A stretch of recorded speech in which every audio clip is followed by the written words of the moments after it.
aggressive and well-armed China. And since President Trump's election, America's commitment to protect Japan under its nuclear umbrella looks increasingly shaky.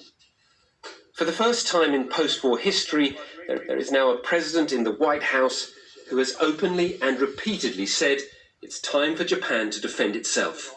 I think that is the biggest change and sort of the biggest cause for concern.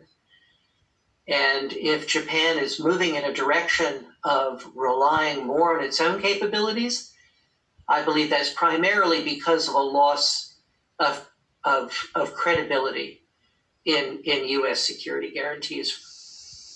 For the 75 years since Hiroshima, Japan has lived under American protection. Now it is beginning to wonder what would happen if the Americans really went home. Rupert Wingfield-Hayes, BBC News, in Tokyo.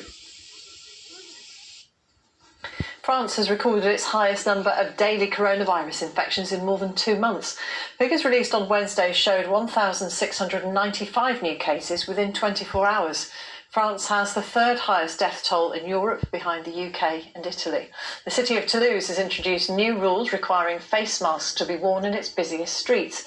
Paris and a number of other cities are expected to follow suit. Further travel restrictions are being introduced in Australia as the country tries to reduce the number of new coronavirus infections. From midnight, anyone taking a domestic flight from the state of Victoria to New South Wales will have to self-isolate in a hotel for 14 days at their own expense. It's the latest in a series of new measures to curb a sharp rise in cases in Victoria.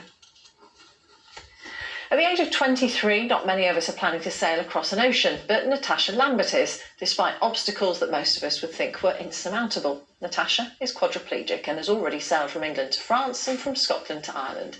Next on the list is the Atlantic. Before lockdown, Sarah Farmer joined Natasha out on the water. Natasha Lambert finds her freedom on the water. Although she was born with quadriplegic athetoid cerebral palsy, Natasha's sense of adventure is unstoppable. She skippers the Missile 2 using a bespoke sip and puff system. A short sip of breath and Natasha moves starboard. A quick puff and the boat sails port. Clicking her tongue against a switch allows her to manage the sails. How does it feel being in control like that? Superb.